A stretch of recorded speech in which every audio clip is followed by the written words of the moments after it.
옆에 계시는 분과 사랑의 인사 나누시겠습니다.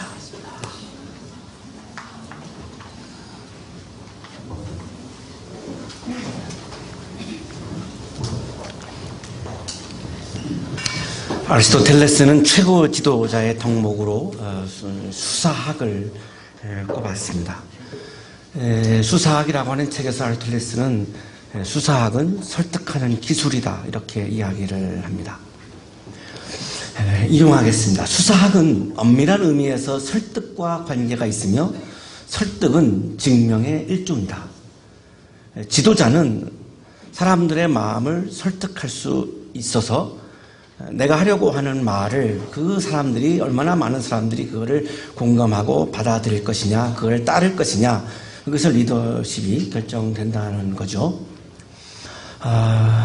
그것을 증명이라고 얘기를 하면서 그 증명하는 것을 세 가지로 이야기를 합니다. 설득하는 수단, 증명하는 수단 세 가지는 전달하려고 하는 내용, 로고스입니다. 전달하려고 하는 내용이 굉장히 중요하다는 거죠.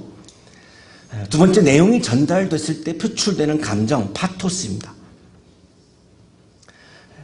머리로 우리가 아무리 논리적으로 동의한다 할지라도 내 가슴을 치는 그런 것이 없으면 그 사람의 이야기를 내가 완전히 다 동의하고 받아들이지 않는다는 것이죠. 세 번째, 전달하는 사람의 성격, 에토스입니다. 그 사람이 가지고 있는 품성, 성품, 삶, 그 사람이 가지고 있는 성격, 우리가 사람을 딱 볼 때 그 사람이 내가 신뢰가 갈 때에 그 사람이 하는 이야기를 받아들이지 그 사람 자체를 신뢰하지 않으면 그 사람의 이야기, 그 사람이 전하는 이야기 로고스, 그 사람의 우리의 감정을 건드리는 파토스, 이것이 동의가 되기 어렵다는 거예요. 중요한 포인트는 아리스토텔레스는 로고스, 파토스, 에토스 이렇게 가지 않고 우리가 그 한 지도자의 이야기에 동의를 하게 될 때는 에토스, 파토스, 로고스 이렇게 간다는 겁니다. 과정이 그 사람이 먼저 내가 마음으로 신뢰를 할 때에 내 가슴을 열게 되고, 그리고 내 가슴을 열 때에 그 사람의 논리를 내가 동의하게 된다는 거죠. 그런데 우리는 논리가 분명하면, 논리가 정확하면, 내용이 팩트에 충실하면 모든 사람이 그거를 동의하겠지라고 착각을 한다는 것입니다. 로고스는 이성과 논리입니다. 파토스는 감정이죠. 에토스는 품성에서 나오는 신뢰감입니다. 인용하겠습니다. 말로 제시하는 증거에는 세 가지가 있다. 첫 번째 것은 말하는 사람의 성격에 달려있고 이거를 아리스토텔레스는 에토스라고 부릅니다. 두 번째 것은 청중이 어떤 심적 상태에 있게 하느냐에 달려있으며 이게 파토스입니다. 세 번째 것은 말이 증명하거나 증명하는 것처럼 보이는 하는 말 그 자체에 달려있다. 이게 로고스입니다. 지금 이 순서로 가는 거죠. 아리스토텔레스는 에토스, 파토스, 로고스 이 순서로 갑니다. 근데 우리는 로고스, 파토스, 에토스로 우리가 오해하고 있다는 거예요. 이 책을 옮긴 천병희 교수님의 서문에 좀 이렇게 더 풀어놨습니다. 인용하겠습니다. 청중 또는 재판관에게서 유리한 판결을 이끌어내기 위해서는 많은 사람들이 나의 이야기에 동의하고 그거를 따라주려면 말하는 사람이 우선 자기는 어떤 성격의 소유자이고 의도하는 바가 무엇인지 밝히고 나서 에토스가 먼저예요. 청중 또는 재판관의 환심을 사기 위해 이들의 감정에 호소하면서 파토스죠. 자신의 주장이 옳다는 것을 논리적으로 설명해야 한다. 로고스입니다. 에토스, 파토스, 로고스 이 순서로 간다는 겁니다. 그래서 이것이 이렇게 세 가지의 과정을 거쳤을 때 그 사람이 하는 이야기에 내가 동의하고 그리고 그것을 동의할 때에 내가 그 사람을 따르게 된다는 거죠. 팔로우하게 된다는 거죠. 그래서 최고 지도자의 덕목은 수사학, 레토릭이라고 아리스토텔레스는 강조하고 있는 것입니다. 로고스는 이성입니다. 머리로 이해하는 거죠. 파토스는 열정입니다. 가슴으로 느끼는 겁니다. 에토스는 믿음, 마음으로 신뢰하는 것입니다. 우리가 부활하신 예수님을 만나는 것은 머리, 가슴, 마음으로 가는 것이 아니라 마음, 가슴, 머리로 간다는 것이죠. 내가 마음으로 부활하신 예수를 향하고 있지 아니하면, 내 마음이 부활하신 예수를 향하고 있지 아니하면, 여전히 내 머리, 내 논리, 여전히 나 자신에게 머물러 있으면, 내 마음이 부활하신 예수님을 향하지 않는데, 아무리 부활을 논리적으로 이야기한다 할지라도 그 부활을 내가 받아들일 수 없다는 거죠. 설득이 안 된다는 겁니다. 부활하신 예수님께서 다시 살아나셔서 막달라 마리아에게 나타나시고, 오늘 이제 두 번째로 엠마오로 가는 두 사람에게 나타나는 장면인데요. 계속해서 우리가 지금 목격하게 되는 것은, 사람들이 부활에 대한 지식은 있었으나 부활하신 예수님을 내 마음이 향하고 있지 않았기 때문에, 12제자들도, 심지어는 12제자들도 부활을 믿지 못했다는 것입니다. 부활을 알기는 했지만 로고스, 부활을 믿지는 못했다는 거죠. 에토스. 이 순서가 바뀌었기 때문입니다. 마침 그날에 그들 가운데 두 사람이 예루살렘에서 한 30리 떨어져 있는 엠마오라는 마을로 가고 있었다. 마침 그날은 안식 후 첫날 주일입니다. 더 로드 데이, 주님이 부활하신 날, 일요일이죠. 부활하신 날, 그날에 이 두 사람이 이제 약간 뒤에 지금 이제 우리가 읽어보면 한 사람의 이름이 나와요. 글로바입니다. 글로바. 클레오파트라의 남성 명사의 준말입니다. 이 글로바라고 하는 사람과 또 한 사람이 엠마오라고 하는 마을로 가고 있습니다. 이게 엠마오는 굉장히 시골이죠. 예루살렘에서, 도시에서 지금 시골로 가고 있는 건데요. 지도를 보시면 예루살렘에서 서북쪽으로 11km입니다. 이걸 30리라고 하는 거죠. 서북쪽으로 11km 정도 떨어져 있는 그런 작은 마을이고, 따뜻한 우물이라고 하는 그런 뜻을 가지고 있는 그런 마을입니다. 자, 이 두 사람이, 글로바와 또 한 사람인 이 두 사람이 일어난 모든 일을 서로 이야기하고 있습니다. 이 일어난 일은 뭐냐면, 예수님께서 십자가에 죽으시고, 그리고 부활하셔서 막달라 마리아에게 나타나시고, 제자들에게 나타나시고, 지금 계속 이 부활에 대한 이런 말씀을 다 이렇게 이야기하고 있는 거죠. 그들이 토론하고 있는데, 자, 토론입니다. 이 두 사람은 나의 머리에서, 나의 로고스로, 나의 이성으로, 나의 논리로 지금 이 두 사람이 부활에 대해서 토론하고 있는 겁니다. 이야기하고 있는 겁니다.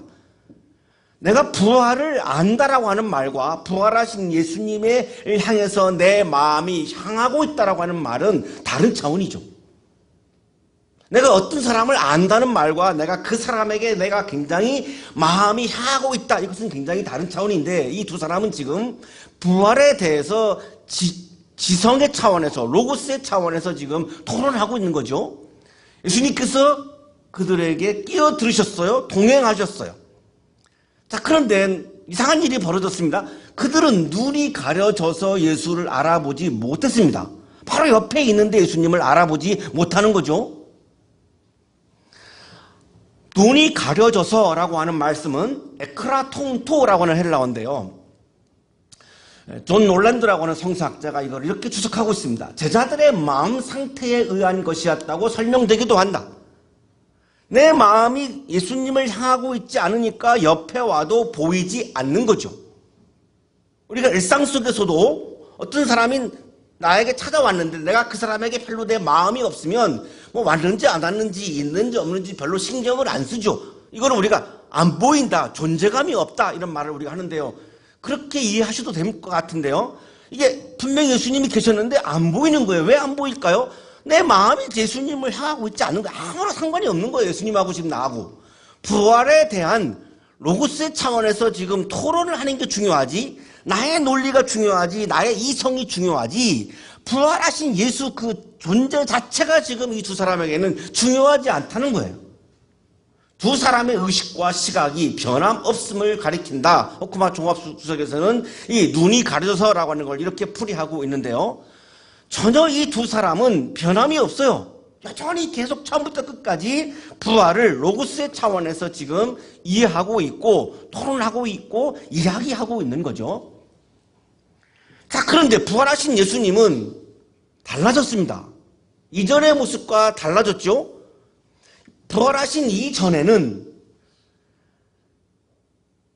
시간과 공간의 제한을 받는 역사적 예수였다는 거죠. 마가복음 16장 12절은 이렇게 말씀하십니다. 예수께서는 다른 모습으로 그들에게 나타나셨다. 다른 모습으로 나타나셨는데 여전히 두 사람은 이전의 모습에 지금 안주하고 있는 건데요. 이 다른 모습이라고 하는 헬라어는 en heteramorphe, in another form, 다른 형태로 나타나셨다는 거예요. 다른 모습으로, 다른 모양으로, 다른 형태로 나타났다라고 하는 거죠. 그렇다면 부활 이전과 부활 이후는 폼이 다른 거죠. 형태가 다른 거예요. 이거를 우리 개역성경에서는 아마도 모양 이렇게 번역한 것 같고요. 세번역에서는 모습 이렇게 번역을 했습니다. 폼이 다르다라고 하는 거예요. 부활 이전에는 시간과 공간의 제한을 받는 플래시였다라고 하는 거죠. 헬라어 성경에는 이거를 삭스라고 말씀을 하고 있어요. 삭스, 이거 영어로 온 거면 플래시죠. 부활하신 이전에 예수님은 살이었다는 겁니다. 살. 이 살은 시간과 공간의 제한을 받습니다. 이 두 사람은 삭스, 플래시라고 하는 부활 이전의 예수님의 형태에 지금도 아직도 머물러 있는 거죠. 그런데 부활하신 이유는 성경은 뭐라고 표현하냐면 소마, 헬라어로 소마라고 표현합니다. 이걸 영어로 옮기면은 body입니다. spiritual body. 신령한 이걸 사도 바울은 이거를 신령한 몸이라고 그렇게 표현을 했죠. 고린도전서 15장에서 바울은 예수님이 부활하신 몸에 대해서 신령한 몸, 소마 푸뉴마티콘, spiritual body 이렇게 표현합니다.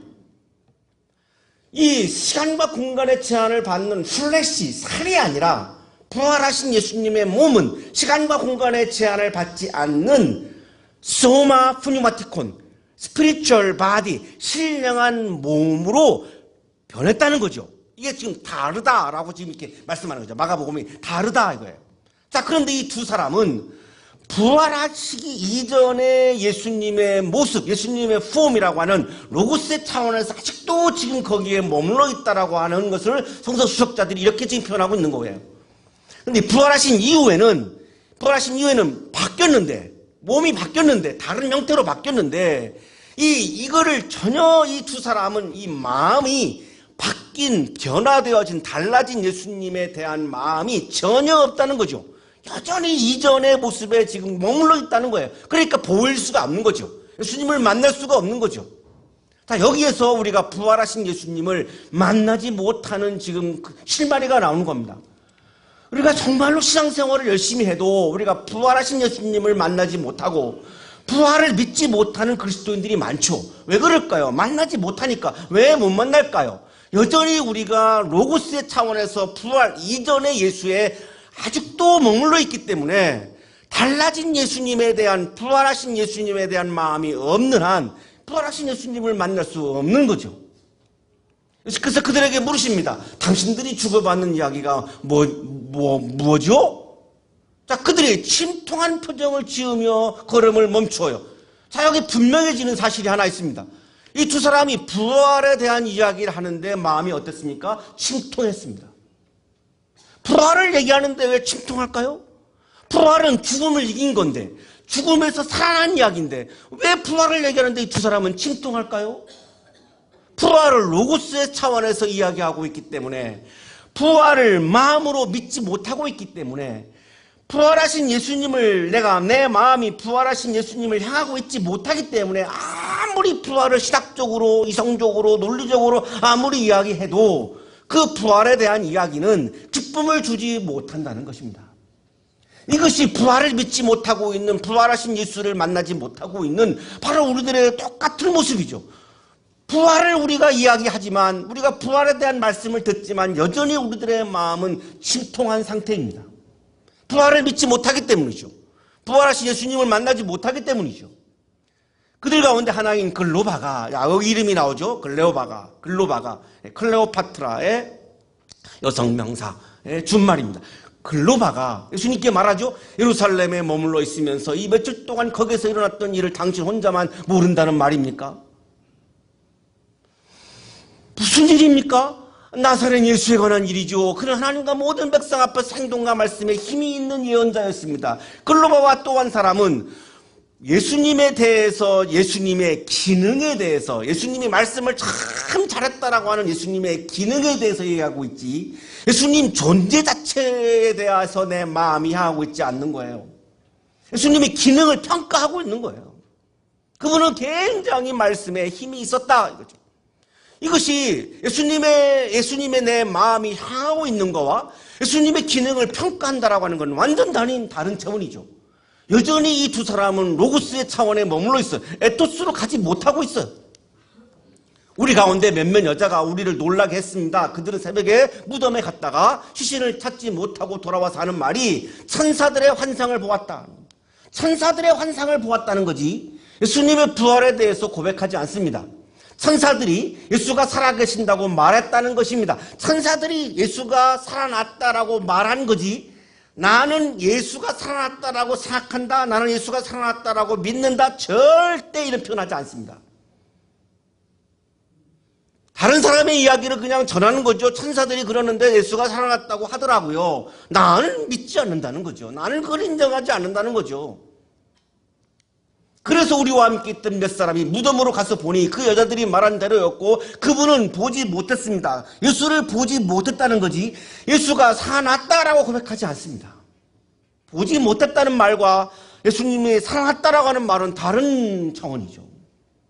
예수께서 말씀하시죠. 어리석은 사람들입니다. 딱 한마디로 예수님이 말씀하시죠. 어리석은 사람들입니다. 예언자들이 말하는 모든 것을 믿는 마음이, 자, 여기 마음이가 나옵니다. 에토스가 나옵니다. 마음이 그렇게도 무디니 말입니다. 어떻게 사람들의 마음이 이렇게 무디어서 부활하신 예수님을, 다시 살아나신 예수님을 만나지 못하고 믿지 못합니까? 왜 마음으로 그거를 받아들이지 못합니까? 왜 사람들의 마음이 부활하신 예수님을 향해서 그 마음이 향하고 있지 않습니까? 마음을 얘기하죠. 에토스를 이야기하죠. 누가? 예수님의 말씀이죠. 부활을 믿지 못하고 있는 사람들, 부활하신 예수님을 만나지 못하고 있는 사람들에게 오늘 이 시간에도 예수님이 주시는 말씀이 뭐냐면, 마음이 참 무디구나. 너희들의 머리는 참 그렇게 똑똑한데 참 마음은 무디구나. 마음이 그렇게 차갑구나. 나를 향해서 그렇게 마음이 없니? 나에 대한 마음이 그렇게 또 없니? 부활에 대한 정보, 로고스는 뛰어나지만 믿는 마음, 에토스는 참 무디다고 그렇게 말씀하시죠. 예수님이 원하시는 것은 부활하신 예수님을 마음으로 믿는 것을 원하시는 거죠. 부활에 대한 지식을 우리가 갖기를 원하시는 것이 아니라, 이 시간에 예수님이 우리를 향해서 원하시는 것은 우리가 마음으로 부활하신 예수님을 믿고 우리들의 마음이 예수님을 향하기를 원하시는 거죠. 예수께서 성경에 관해서 쭉 말씀하십니다. 자, 마음이 무디어져 있는 사람에게 필요한 게 뭐죠? 말씀이라는 거예요. 그래서 성경 말씀을 쭉 말씀합니다. 왜? 마음이 무디니까. 성경 공부가 아니었고요. 이 말씀을 통해서, 예수의 소리를 통해서, 예수의 말씀을 통해서 무디어진 그들의 마음이 다시 살아나고 뜨거워지기를 원하셔서 성경 말씀을 쭉 말씀을 하신 거죠. 두 그리스도인이 드디어 엠마오에 이르렀어요. 예수님이 더 멀리 가려고 하셔요. 그러니까 두 그리스도인이 예수님을 만류하죠. 저녁 때가 되었고 날이 어두워졌으니 우리 집에서 묵으십시오. 이 캄캄한데 어디를 가시겠습니까? 그래서 같이 밥을 먹는데 예수님께서 빵을 떼어서 축복하시고 떼어서 그들에게 주십니다. 성만찬을 연상하게 하죠. 그제서야 그들의 눈이 열려서 예수를 알아보았다. 그제서야 그들의 눈이 열려서 예수를 알아보았다. 아멘 하셨어야 되는데 한 분도 안 하시나요? 아멘. 그러니까 예수님을 만날 마음이 없으신 거죠. 이 두 사람이 예수님을 보지 못하다가 지금 다시 보고 있잖아요. 지금 우리들의 과제가 이거잖아요. 부활하신 예수님을 우리가 못 만나는데, 우리가 부활하신 예수님을 만나는 게 우리들의 과제인데 지금 이 두 사람이 지금 만나고 있잖아요.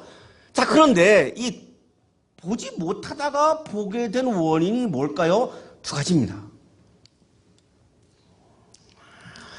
디에노이크세산, 눈이 열려서라고 하는 말씀은 디에노이크세산인데 수동태입니다. 하나님의 행위죠. 성령의 역사인데요. 이 성령의 역사가 어떻게 일어났는가? 두 가지이죠. 그거를 이렇게 말씀하고 있습니다. 성경을 풀이하여 주실 때에 우리의 마음이 우리 속에서 뜨거워지지 않았습니까? 이게 첫 번째입니다. 예수님을 보게 된 게 뭐죠? 말씀이죠. 첫 번째는 말씀이죠. 그 말씀을 들을 때 어떻죠? 마음이 뜨거워졌어요. 에토스가 살아났다는 거예요. 내 이성을 향하고 있던 이 두 사람의 마음이 예수님을 향하고 있는 거예요. 그 말씀의 내용이 다 예수님에 관한 말씀만, 성경에서 예수님에 관한 말씀만 쭉 전했다고 아까 그렇게 되어 있거든요. 그거를 들으면서, 예수의 소리를 들으면서 두 사람의 마음이 뜨거워졌어요. 카르디아, 마음 뜨거워졌어요. 뜨거워지다. 카이오메네, 불타는, 버닝, 뜨거운, 끓는. 그 말씀을 들으면서 두 사람의 마음이 예수를 향해서 뜨거워졌어요. 불타올랐어요. 막 끓어올랐어요. 연애를 해보신 분들은 이해가 가시죠? 어느 날 갑자기 내가 그 사람하고 사랑하게 되면 그 사람에 대해서 내 마음이 막 뜨거워지죠? 내 마음이 막 끓어오르죠? 안 보고는 견딜 수가 없죠?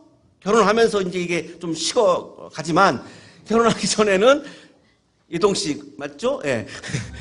이게 막 끌어올리죠. 막 주체할 수 없을 정도로 뜨겁게 막 끌어올리죠. 지금 이 두 사람이 예수님에 대해서 말씀을 들으면서 막 예수님에 대한 마음이 막 끌어올랐다는 말이에요. 그때 예수님이 보이기 시작했다는 거예요. 그렇다면 우리의 마음이 예수님을 향하고 있지 않는 한 아무리 우리가 예배에 참석해도, 아무리 성경을 읽어도, 아무리 기도를 해도, 아무리 찬송을 불러도 내 마음이 예수님을 향하고 있지 않는 한 부활하신 예수님을 만날 수 없다는 말씀이 되는 거죠. 두 사람은 예수님의 소리를 듣다가 욕망을 향하던 마음이 예수를 향하는 마음으로 바뀌었어요. 두 번째 원인은 성찬이었습니다. 성찬을 받으면서, 떡과 잔을 받으면서, 예수님의 살이죠, 예수님의 몸이죠, 성찬을 받으면서 마음에 예수님을 모신 거죠. 그 순간 나를 향하던 내 마음이 예수님을 향하는 마음으로 바뀐 거죠. 나 자신에게 뜨겁던 마음이 예수님을 향한 뜨거운 마음으로 바뀐 거죠. 그래서 예배에서 가장 중요한 것을 말씀과 성찬으로 지금도 그렇게 신학 예배학자들은 주장을 하는 겁니다. 그래서 매주 예배에는 성찬이 없으면 예배가 아니다라고까지 주장을 하는데 현실적으로 많이 어렵기 때문에 우리는 한 달에 한 번 성찬식을 하고 있습니다. 그 이유가 말씀과 성찬 두 가지를 통해서 이 두 사람이 예수님을 향한 뜨거운 마음이 살아났고 그 순간 부활하신 예수님을 만났기 때문입니다.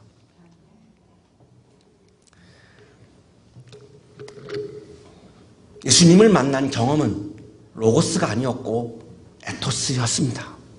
마음이 뜨거워지고 마음속에 예수님을 모시고 마음속에서 에토스의 차원에서 일어났던 영적인 사건이었죠. 그때 구원의 기쁨이 넘쳤고 영생의 기쁨이 넘쳤고 하나님 나라의 기쁨이 넘쳤습니다. 오늘날 우리 한국의 그리스도인들에게 절실히 필요한 것이 이것입니다. 교회 생활이 중요한 것이 아니라 부활하신 예수님을 내가 매일 매 순간 만나며 그 부활의 기쁨으로 인하여 내가 절망도 이기고 슬픔도 이기고 죽음까지도 이긴다라고 하는 이런 당당한 기쁨으로 이 세상을 이기고 욕망을 이기고 기뻐하며 감사하며 하나님 나라의 기쁨을 누리며 살아가는 것, 이것이 오늘날 우리 한국의 그리스도인들에게 가장 절실한 것이죠. 여러분의 마음이 예수님을 향하고 예수님을 향하는 여러분의 마음이 뜨거워지시고 여러분의 마음에 부활하신 예수를 모셔서 하나님 나라의 기쁨이 충만하기를 주님의 이름으로 축복합니다. 부활하신 주님, 오늘도 우리를 찾아오셔서 우리와 동행하여 주시니 감사합니다. 우리의 마음이 주님을 향하게 해 주시고 주님을 향한 우리들의 마음이 뜨거워지게 해 주셔서 우리 옆에 와 계시는 부활하신 예수 그리스도를 만나게 해 주시고 부활의 기쁨으로 절망과 슬픔과 좌절과 실패를 죽음까지도 이기며 승리하는 삶을 살도록 은혜 내려 주옵소서. 예수 그리스도의 이름으로 기도하옵나이다. 아멘.